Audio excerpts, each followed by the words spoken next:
오늘 말씀은 남유다 왕국의 가장 사악한 왕으로 불려졌던 아하스 왕의 아들 히스기야가 아버지와는 전혀 딴판인 정말 선한 왕이 되었다 하는 겁니다. 오늘 말씀을 우리가 이해하기 위해서 당시 강대국이었던 아시리아 제국을 한번 살펴볼 필요가 있습니다. 이스라엘, 그러니까 이스라엘이 있는 저 이스라엘 땅, 저 북쪽으로 올라가게 되면은 큰 강이 두 개가 있습니다. 하나는 티그리스 강과 유프라테스 강이 있는데, 그것이 바로 이 두 강 사이가 비옥한 초생달 지역으로서 고대의 메소포타미아 문명이 발달했던 지역입니다.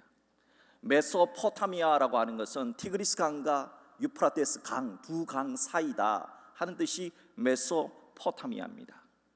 이 메소포타미아에서는 끊임없는 나라들이, 크고 작은 나라들이 계속해서 일어났습니다.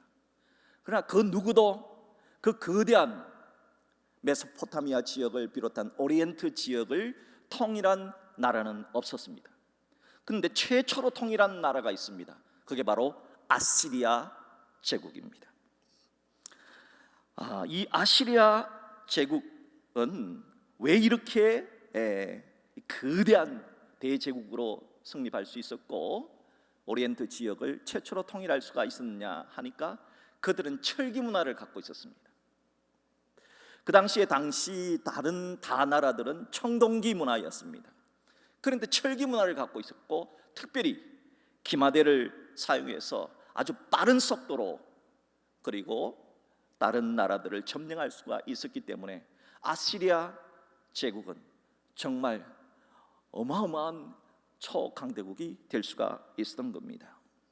자, 그런 상황 속에서 이제 성경 열왕기 하에 나타나는 아시리아 제국과 이스라엘과의 관계를 살펴볼 필요가 있습니다. 아시리아 제국을 그토록 강대한 나라로 만든 왕이 있는데, 아시리아 제국의 광개토 대왕 같은 분이 있어요. 그분이 누구냐? 바로 티글랏 빌레셋 3세라고 하는 분입니다. 이 티글랏 빌레셋 3세는 북이스라엘을 침공해서 이제 북이스라엘을 망가뜨리게 되는데요. 먼저 처음에는 열왕기하 15장 19절에 보면은 이렇게 기록이 되어져 있어요. 아수르 왕 불이, 여기에 불이라고 하는 것은, 불이라고 하는 것은 티글랏 빌레셋 3세의 바벨론식 이름이 불입니다. 그러니까 티글랏 빌레셋 3세가 쳐들어왔는데, 그 땅을 치려하며 므나헴이, 북이스라엘의 므나헴 왕이 은 1000달란트를 불에게 주어서 돌아가게 했다 하는 겁니다. 은 1000달란트가 어느 정도냐? 어마어마한 돈입니다. 그러니까 어마어마한 돈을 들이면서 앞으로도 계속해서 조공을 바칠 때니까 제발 우리 북이스라엘 군들이 말아주십시오. 우리는 이 북이스라엘 왕국은 아수르 대왕의 속국입니다 하면서 스스로 항복을 해버렸던 겁니다. 자, 하지만 아수르 왕 티글랏 빌레셋 3세가 아수르 대제국의 광개토 대왕 같은 이 아수르의 왕 티글랏 빌레셋 3세가 또다시 북이스라엘을 침공하게 됩니다. 열왕기하 15장 29절의 말씀에 보면은 이스라엘 왕 베가 때, 이 베가 때 쿠데타를 일으켜서 왕이 된 왕이 바로 베가 왕입니다. 베가 때 자신이 쿠데타의 승리를 했기 때문에 아수르 하면서 교만하게 아수르 아무것도 아니다 이렇게 생각을 했던 것 같아요. 그러니까 아수르 왕 티글랏 빌레셋 3세가 쳐들어와서 이온, 아벨, 벳, 마가, 야노아, 게데스, 하솔, 길랏, 갈릴리, 납달리 온 땅을 점령하고, 그러니까 이 아수르 대왕이 쳐들어와서 어마어마한 한꺼번에 몇십만 명의 군사를 데리고 와서 완전 초토화를 시켜버립니다. 그리고 온 땅을 점령하고 그 백성을, 북이스라엘의 백성을 사로잡아서 아수르 땅으로 강제로 옮겨버립니다. 이 아수르의 정책을 보면요, 점령한 그 점령지를 점령해 놓고 강제 이주 정책을 시켜서 그 땅에 살고 있던 사람들은 다른 나라로 옮겨버리고, 그리고 아수르 사람들을 그 정복했던 그 나라에 보내가지고 혼합 정책, 혼혈 정책을 펼쳤습니다. 그래서 아수르 사람도 아니고 이스라엘 사람도 아닌 그 사람이 만들어진 겁니다. 그 사람이 바로 누구예요? 사마리아 사람들입니다. 북이스라엘은 이름은 사라지고 이제 사마리아 사람으로 만들어 버렸던 겁니다. 자, 이렇게 해서 아시리아 티글랏빌레셀 3세는 어떻게 하든지 이 아시리아 대제국 밑에 있는 시리아라고 하는 나라가, 아람이라는 나라가 있었습니다. 시리아 요것도 한번 먹어야 되겠는데 하면서 허시탐탐 기회를 엿보고 있었는데, 무슨 구실이 있어야 될 거 아닙니까? 전쟁을 하려면은 그냥 힘세다고 무조건 쳐들어가는 게 아니라 무슨 전쟁의 구실이, 합리적인 구실이 필요하잖아요.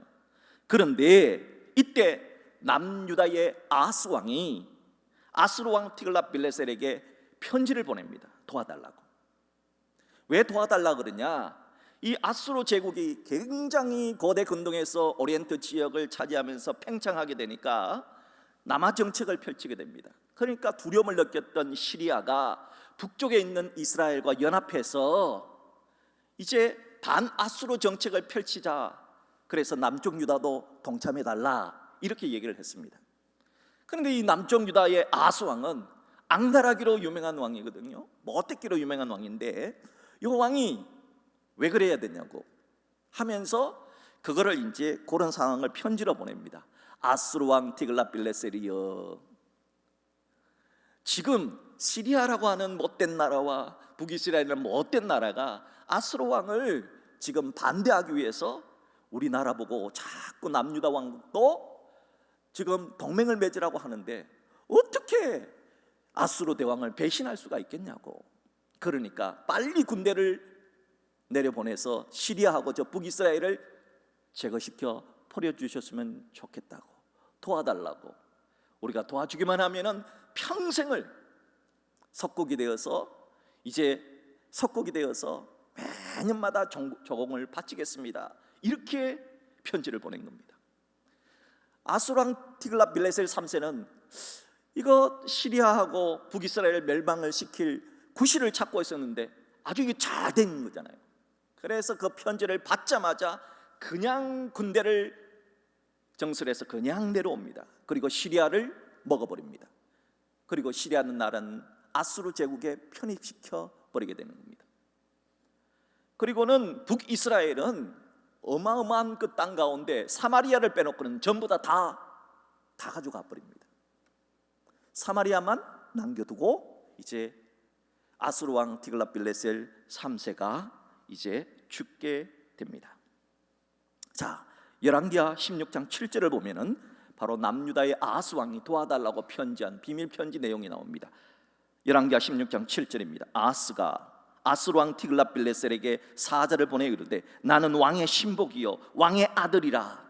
이제 아람 왕과 이스라엘 왕이 나를 치니 청하건대 올라와 그 손에서 나를 구원하소서. 이 편지 하나 때문에 시리아는 역사 속에 사라져 버리게 되는 겁니다. 열왕기하 17장으로 가게 되면은 이제 아수르의 광개토 대왕 같은 티글랏빌레셀 3세가 북이스라엘의 수도인 사마리아만 빼놓고는 죽게 됩니다. 자, 그 뒤를 이어서 아수르 왕 살만에셀이 즉위를 하게 되는데 정확하게 말하면 살만에셀 5세입니다. 살만에셀 5세가 즉위를 하자 북왕국의 마지막 왕이었던 호세아 왕은 생각을 하기를, 저 광개토 대왕 같은 티글랏빌레셀 3세가 죽었으니 저 살만에셀 저가 아무것도 아닐 것 아니냐, 이렇게 또 생각을 한 거예요. 왜? 이 호세아 왕도 쿠데타를 일으킨 왕이거든. 이 쿠데타를 일으켜서 성공한 사람들은 세상에 배는 게 별로 없어요.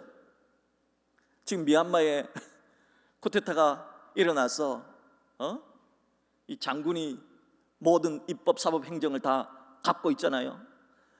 수많은 나라가 계속해서 경제 제재를 해도 말 안 듣잖아요. 왜요?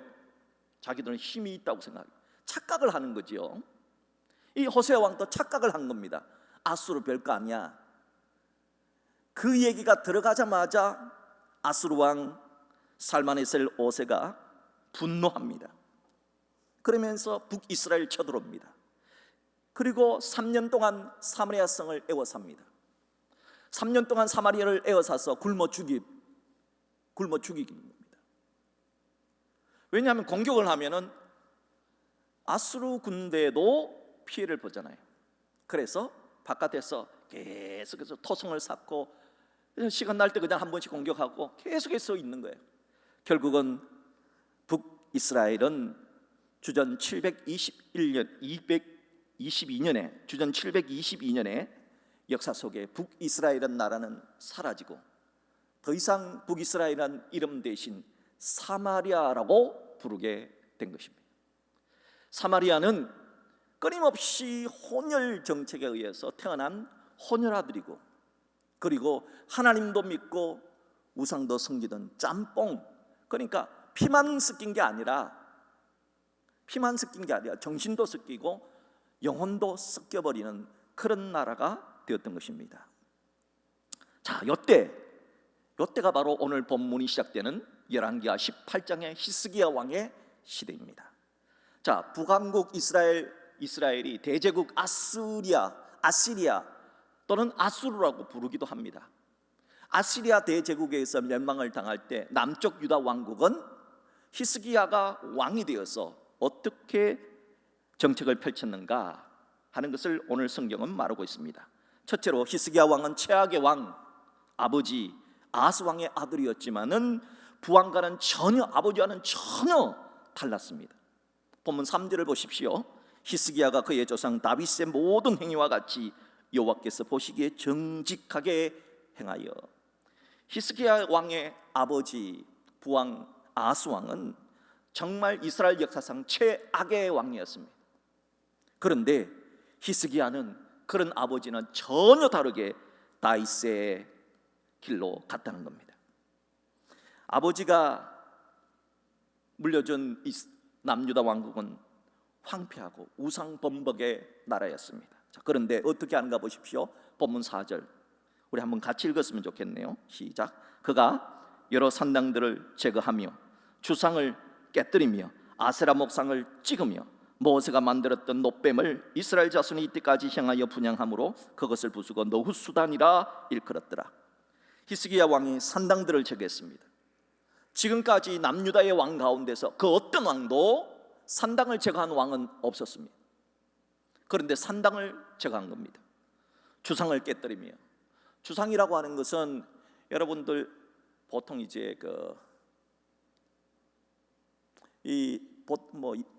미국이나 강대국들 보면은 이렇게 오벨리스크처럼 이게 쭉 올라가지고 성전 기념탑 같은 거 있죠. 이렇게 대리석으로 쭉 고든 이렇게 세모 모양으로 해서 이런 걸 말하는 겁니다. 우리가 승리했다 하면서 뭔가 거기다가 많이 적어 놓는 겁니다. 우리가 어느 전쟁에서 승리했다. 그래서 이것을 그 나라에서 갖고 왔다. 이집트에서 갖고 왔다. 해가지고 막 그런 돌탑 같은 거 있잖아요. 그런 것을 다 깨부셨습니다. 아세라 목상을 찍으며, 아세라는 엄난한 종교거든요. 엄난한 우상이거든요. 그걸 다 때려부시고, 특별히 모세가 만들었던 놋뱀을 부셨습니다. 왜냐? 놋뱀은 우리가 잘 알듯이 민수기 21장에서 불뱀에 물린 사람들이 그 놋뱀을 바라보면 살리라 해가지고 만들어진 하나의 형상인데, 그것은 십자가에 달린 예수 그리스도를 상징하는 거잖아요. 그런데 놋 자체가 예수님은 아니잖아요. 그런데 이스라엘 사람들은 시간이 지나면서 놋뱀 자체가 나를 고쳐주는 것이다 해가지고 계속해서 어떡합니까? 이 지팡이에 달린 뱀이 나를 구원해 주시는 것이다 해가지고 그 뱀이 치유의 신처럼 생각했던 겁니다. 요즘도 보면은 의학을 보면 이렇게 보면은 이 뱀 같은 뱀이 있잖아요. 그게 다 연관이 되어져 있는 것이지요. 그러니까 이거는 미신이 된 거죠. 그래서 어떻게 합니까? 그 놋뱀을 때려 부신 겁니다. 그리고 그 이름을 느후수단, 이거는 신이 아니라 놋조가리에 불과하다. 이게 느후스단입니다. 이건 놋조가리에 불과하다. 하나님을 섬겨야지 왜 놋조가리를 섬기느냐 하면서 보셨다 하는 겁니다. 역대하 29장의 기록을 보면은 히스기야 왕이 일으킨 종교개혁이 얼마나 백성들을 기쁘게 해줬는지 이렇게 기록을 하고 있어요. 역대하 29장 32절로 36절을 보십시오. 회중이 가져온 번제물의 수요는 수소가 70마리, 순양이 100마리, 어린 양이 200마리이니 이는 다 여호와께 번제물로 드리는 것이며 또 구별하여 드린 소가 600마리, 양이 3,000마리라. 그런데 참 재밌는 말씀이 있습니다. 이 어마어마한 제물을 하나님 앞에 제물로 드릴 때 34절, 그런데 제사장이 부족했어. 여러분 지금 이 몇 마리에 3,600마리에다가 뭐 3,800마리에다가 3,900마리, 3,970마리네. 여러분 3,970마리를 잡으려면 제사장이 몇 명이 필요합니까? 여러분 소 한 마리 잡으려면 제사장 사람이 몇 명이 잡아야 됩니까? 그러니까 제사장이 손이 딸려요. 제사장이 부족해서 그 모든 번제 짐승들의 가죽을 능히 뻗기지 못하는 거로 그의 형제 레위 사람들이 그 일을 마치기까지 돕고, 쉽게 말하면 야간 작업을 했다는 겁니다. 오버타임 하고 다른 제사장들이 성결하게 하기까지 기다렸으니 이는 레위 사람들이 성결하게 함이 제사장들보다 성심이 있었습니다. 번제와 화목제의 기능과 각 번제에 속한 전제들이 많더라. 하나님께 어마어마한 예배를 드린 겁니다. 히스기야 왕 때 이런 예배는 없었거든요. 이와 같이 여호와의 전에서 섬기는 일이 순서대로 갖추어졌더니 36절, 이 말씀이 참 중요한 말씀이에요. 이 일이 갑자기 되었으나, 히스기야 왕이 이렇게 우리가 하나님께 거대한 예배를 드립시다 라고 말한 적은 없어요. 여러분 하나님께 예배 드립시다, 하나님께 드릴 제물을 가져오십시오 했더니 백성들이 이렇게나 많이 가져온 거예요. 갑자기 되었으나, 어마어마한 4,000마리 이상의 제물을 드리게 되었으나 하나님께서 백성을 위하여 예비하셨으므로 히스기야가 백성과 더불어 기뻐하였더라. 모든 제사장들도 기쁘게 양을 잡고 소를 잡고 번제를 드렸고, 백성들도 기쁘게. 여러분 4,000마리 불태우려면 몇 시간을 불태워야 됩니까? 4,000마리를 껍질을 벗기려면 몇 날을 벗겨야 되겠습니까? 제사장들, 레위인들, 백성들, 그 수많은 사람들이 하나님께 계속해서 몇 날 며칠을 예배를 드렸다는 겁니다. 그런데 이런 일이 갑자기 되었지만 순서대로 되었다, 순조롭게 되었다. 히스기야 왕도 백성도 모두 기뻐하였다. 그래서 오늘 본문 5절을 보세요. 5절 같이 합시다. 시작. 히스기야가 이스라엘 하나님 여호와를 의지하였는데 그의 전후 유라 여러 왕 중에 그러한 자가 없었다. 전무후무한 왕이었다는 거예요. 히스기야 왕은. 여러분 놀랍지 않습니까? 어떻게 사악하기로 유명한 사악한 아버지 아하스 왕 밑에 이렇게 선한 왕이 태어날 수가 있는가 하는 점은 우리에게 참으로 큰 은혜요, 소망이 되는 겁니다. 세상 사람들은 이렇게 얘기합니다. 내가 악하게 된 건 우리 아버지 때문이라고. 히스기야 왕은 그렇게 못된 아버지 밑에서 이렇게 훌륭한 왕이 되었어요. 세상 사람은 말합니다. 내가 이렇게 된 것은 환경이 나빴어. 여러분 히스기야 왕의 환경은 최악이었습니다. 그런데 그 모든 환경을 다 타파해 나갔습니다. 세상 사람들은 말합니다. 나는 악한 형편, 나는 악한 부모 밑에서 태어났다. 그래서 나는 요 모양 요 꼴이 되었다. 그런 자들에게 오늘 히스기야 왕은 소망이 되는 겁니다. 그러므로 집안의 환경, 자라난 배경, 지금의 형편이 좋지 않아도 여호와를 의지하는 자에게 반드시 하나님은 복 주신다 하는 진리를 히스기야 왕을 통해서 배울 수가 있는 것입니다. 사랑하는 여러분, 히스기야 왕을 보십시오. 히스기야를 보라는 겁니다.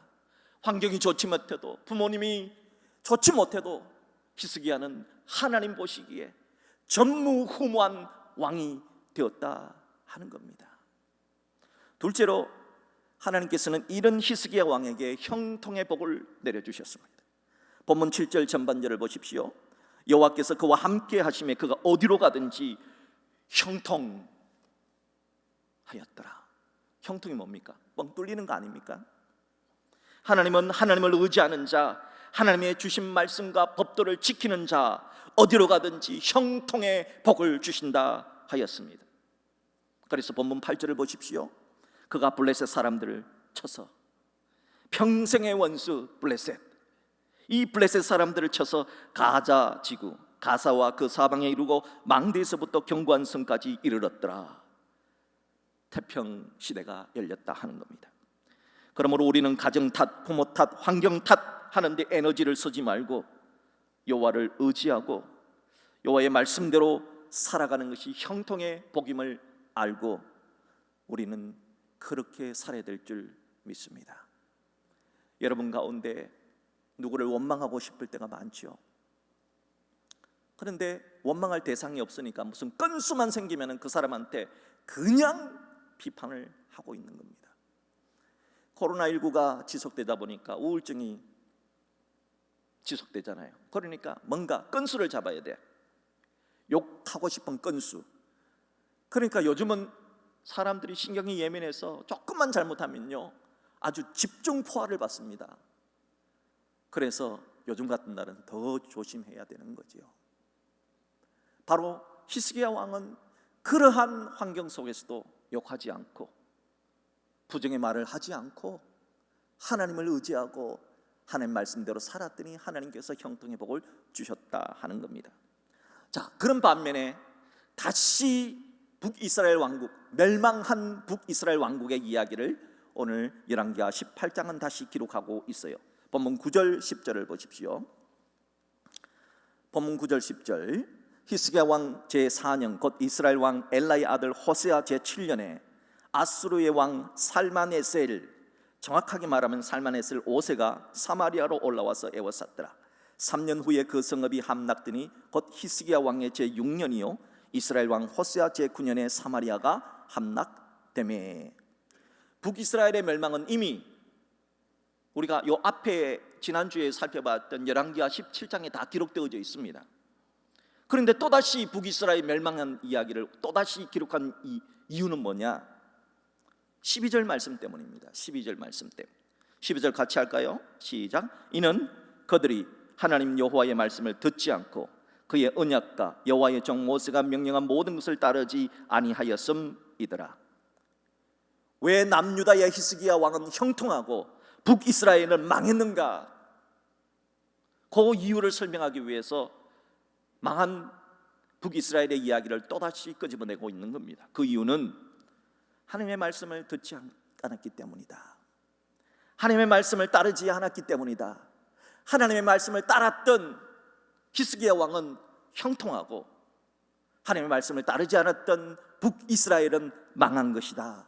그렇게 말씀을 하고 있습니다. 여기까지는 아무런 문제가 없습니다. 본문 12절까지는 상벌이 너무나 분명하기 때문에 전혀 문제가 없습니다. 그런데 본문 13절부터 이해하기 곤란한 말씀이 등장을 합니다. 본문 13절 보십시오. 히스기야 왕 제14년에 아스루 왕 산헤립이 올라와서 유다 모든 견고한 성읍들을 쳐서 점령을 했다는 겁니다. 북왕국 이스라엘을 멸망시킨 살마네셀 5세가 죽고 새롭게 아스루 왕이 된 사람은 산헤립 왕이었습니다. 이 산헤립 왕이 히스기야 왕 제14년에 남유다 왕국을 침공했다는 겁니다. 우리는 12절까지는 히스기야 왕이 하나님 말씀대로 살아서 너무 형통한 이야기를 했는데 이게 맞아요. 그런데 갑자기 뜬금없이 13절에 왜 히스기야 왕에게 이런 시련이 다가오는가 한번 퀘스천이 들게 됩니다. 본문 14절 16절 보십시오. 14절부터 봅니다. 유다의 왕 히스기야가 라기스로 사람을 보냅니다.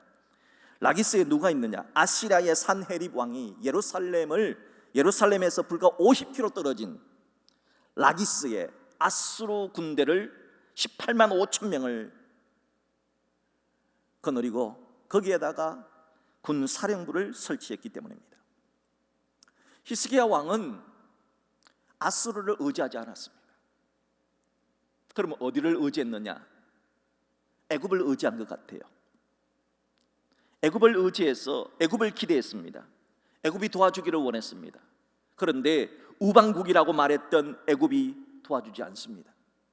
왜냐? 애굽도 아수르한테는 당할 수가 없기 때문에, 역부족이기 때문입니다. 결국은 히스기야 왕이 아수르 대제국에 항복을 선언합니다. 보십시오. 아수르 왕에게 이르되 내가 범죄하였나이다.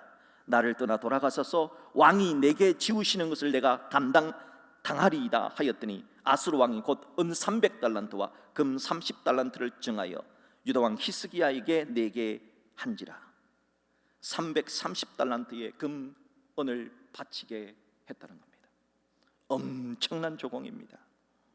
엄청난, 여러분, 이 엄청난 조공, 지금으로 말하면 수천억, 몇 조에 해당되는 조공을 바치라 한 겁니다. 15절, 히스기야가 이에 여호와의 성전과 왕궁 곳간에 있는 은을 다 주었고, 16절, 또 그때의 유다 왕 히스기야가 여호와의 성전 문의 금과 자기가 모든 기둥에 입힌 금을 벗겨 모두 아수르 왕에게 주었더라.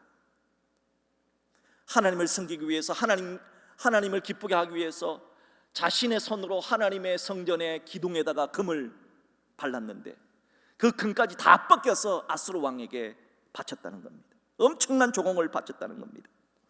여러분, 분명 7절에서는 히스기야 왕이 형통하였다고 말하지 않았습니까?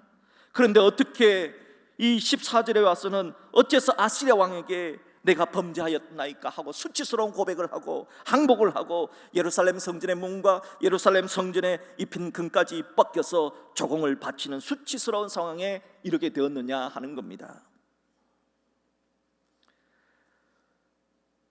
일반적으로 조공을 바치면은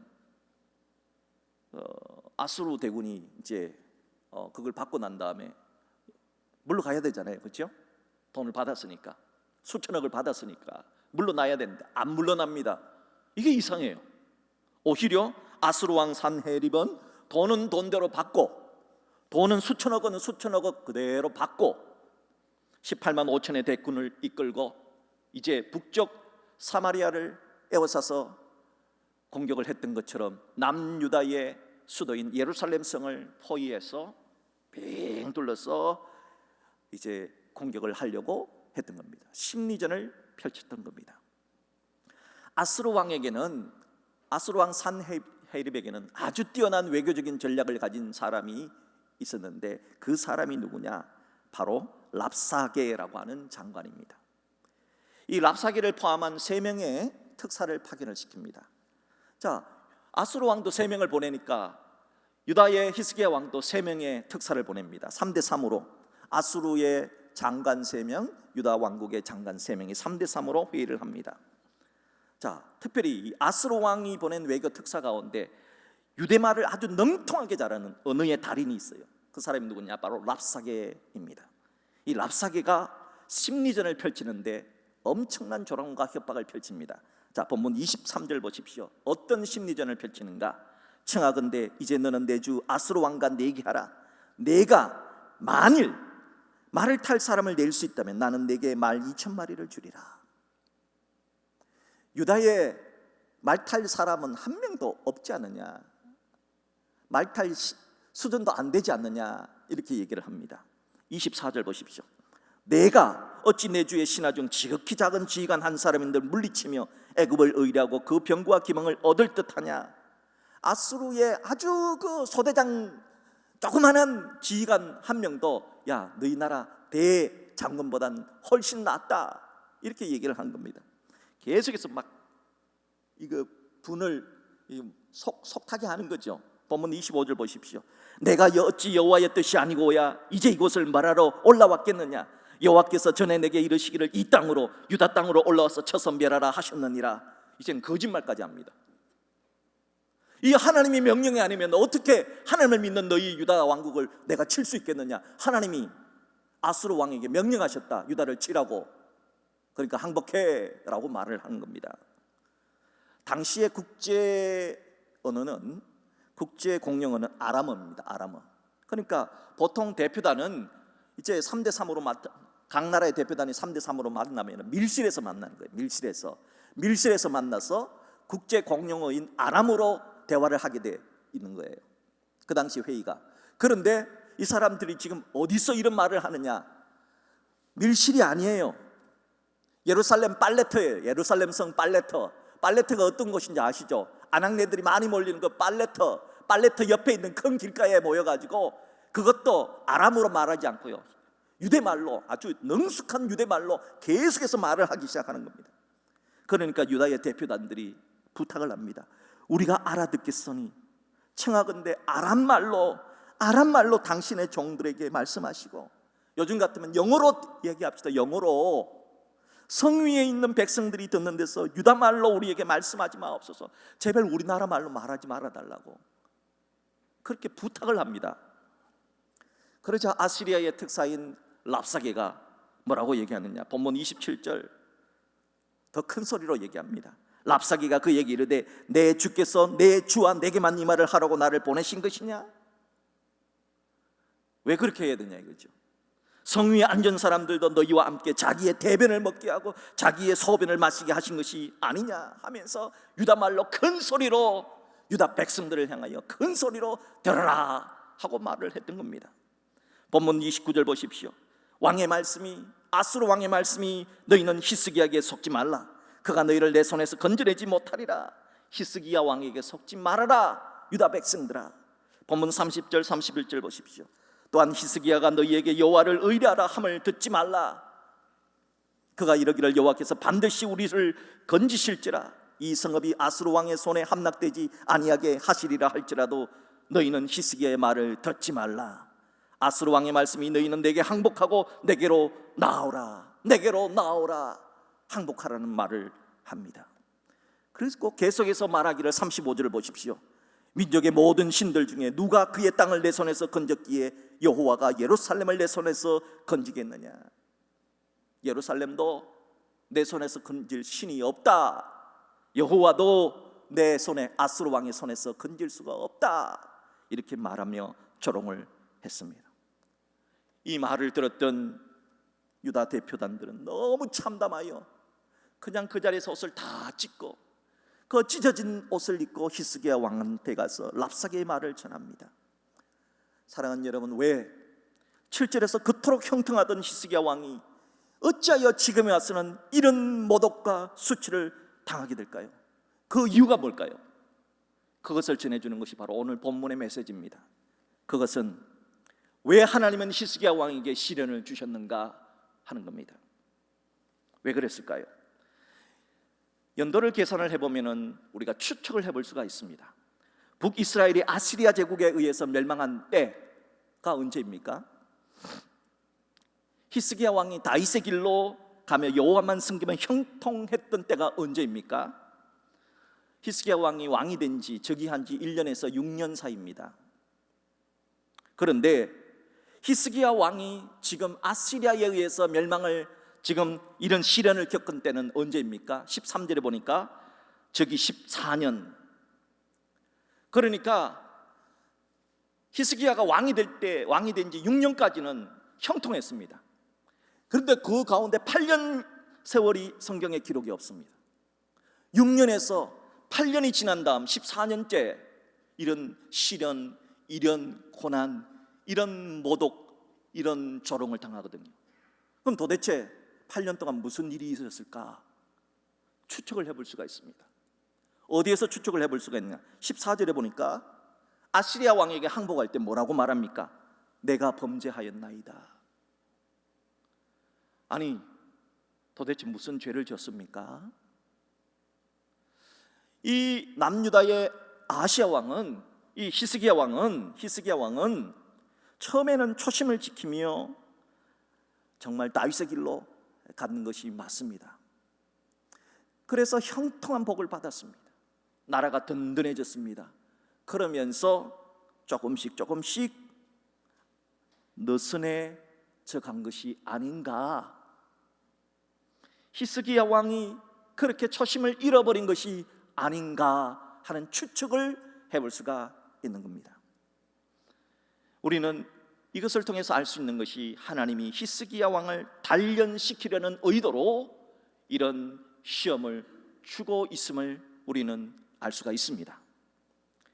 히스기야 왕은 즉각 하나님의 의도를 알아챘습니다. 그리고 자신이 죄를 지었다는 것을 알았습니다. 그리고 백성들에게 아수르 대표단들이 하나님 믿지 마, 아수르에 항복해 히스기야 왕 믿지 마, 유혹하고 협박하는 말을 들은 백성들에게 이렇게 명령을 했습니다. 본문 36절을 보십시오. 그러나 백성이 잠잠하고 한마디도 그에게 그 아수르 대신에게 대답하지 아니하니 이는 왕이 명령하여 대답하지 말라 하였습니다. 히스기야 왕이 대답하지 말라, 무슨 말을 해도 그들의 말을 듣지 말아라 했다는 겁니다. 사랑하는 성도 여러분, 시련이 닥쳐올 때 히스기야 왕은 하나님이 나를 단련시키는구나, 그렇게 믿었습니다. 그리고 끝까지 부정의 말을 하지 않았습니다. 끝까지 하나님을 의심하는 말을 하지 않았습니다. 하나님 나한테 왜 이럽니까? 하는 말을 하지 않았습니다. 오히려 내가 범죄했습니다, 내가 초심을 잃어버렸습니다, 그렇게 고백을 했던 겁니다. 하나님은 이런 히스기야 왕에게 시련을 넘어서 우리가 다음 19장을 보게 되면 희망을 주십니다. 사랑하는 여러분, 희망은 어떤 사람에게 오는 걸까요? 시련을 당했을 때 이 시련이 나를 아프게 하는 것이 아니구나, 아픈 것이 끝이 아니구나 생각하고 이 시험은 나를 단련시키는 하나의 도구구나 라고 생각하는 그 사람에게 하나님은 미래의 희망을 주신다 하는 것입니다. 사랑하는 성도 여러분, 오늘 히스기야 왕의 모습을 통해서 우리들도 시련이 올 때 어찌 되어야 하는가 하는 것을 배웁니다. 시련이 다가올 때 나를 단련하시는구나 하는 그런 믿음을 가지시고 의심의 말, 부정의 말을 하지 말고 더욱더 하나님을 앙망하고 소망하는 우리 모두가 될 수 있기를 주님의 이름으로 축복합니다.